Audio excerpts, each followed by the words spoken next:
So what I thought I would do is just create a couple of quick couple of minute tutorials to help you with some of the key functionality around WatchBestTV.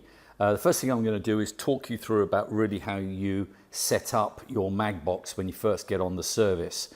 You can skip this if you've already done this, you've already set your mag box up, but I'll take you through some of the functions now.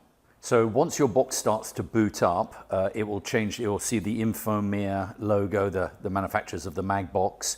And once you get that screen, just literally click on the settings and it will actually bring up the main system settings menu that you can see right now. A couple of things I want to just highlight here, that you must, if you haven't updated your mag box for a little while, make sure you've done a software update. Now, it's not obvious initially. You have to scroll down, and if you go down where it says Restart Portal, then on using your remote control, just so you can see what I'm doing, you go down one more level, just click down, and you'll see Software Update. And by just literally clicking on that, it will give you a link, go OK, using your remote control. And then you have to press, I'm not going to do it because as you can see, mine is fully up to date. But if you, what you need to do is just do an update, press the F1 on your remote control, which is the red button you see there, and it will go through a process and update, and you'll see a bar that's doing that.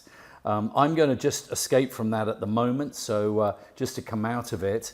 And then once you've done an update, a couple of things you then need to do. You need to go back to the system settings. Again, as it's booting up, click the setup on your remote control and then go over to servers, click on servers, and a couple of things here. The very first thing I would like you to do is make sure you've got portal set up with our portal URL. The name is not important that you see there. The most important one is that one, portal1 URL. You should not have anything in these two boxes here. So the portal URL will be in your welcome email. I'll read it out so you can see it on the screen. watchbesttv.ddns.net/c. Okay, that must be exactly as you see it there and put in the portal1 URL. Then what you would do, save it. Mine's already saved, but if I click OK, it will ask me, do I want to save it? And I would of course say yes. The second server you need to make sure you've got already in place, which you probably have already, is the Ntp Server. And again, this will be in your welcome email. It's in the user guide. Please make sure it's set to pool.ntp.org. And once you've got those two done, that's both your servers in place. You can then continue on, and I would suggest what you do is reboot your device. Now, once your actual mag box is rebooting, it comes to this screen, it loads the portal that you've just put in, and as long as you've put it in correctly, then what you will get next is the menu screen. If for some reason it comes up with STB blocked, either your account is not up to date or you entered the portal URL incorrectly. So if you get either of those, if it's your account, please contact us and we can help you with that. If you think your account is all okay, then just go back and check that portal URL. Make sure you've typed it exactly as we showed you.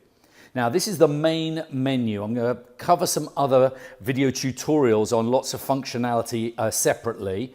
What I want to do is just finish the basic setup. So what I'd like you to do is, if you use the arrow keys on your remote and just go to the left until you find settings, you click on settings, and there's a couple of things on here you want to make sure you've got set up.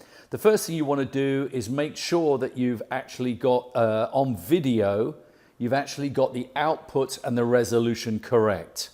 I would suggest, unless you have a very strange television or whatever, I would suggest you have your output mode set at 1080i-50 and have the graphic resolution set at 1280-720, just as you can see in the video there right now. The final thing on the video that you want to set, where it says down at here, it says force DVI and it says ignore event reaction. Make sure the force DVI is off and under the HDMI event reaction, make sure that's set to ignore. What that will happen is that will save you having to keep restarting your box every time you want to watch television. So by putting it on ignore, what it will do is it will go into standby mode and will start up much, much quicker. So make sure you click that on ignore. Then when you've done all that, click the home button, make sure everything is saved, go back to your TV menu and you can start choosing channels. And I'm going to cover some other video tutorials in a moment to explain exactly some of the great functionality you've got within your WatchBestTV system. Hope that was some help.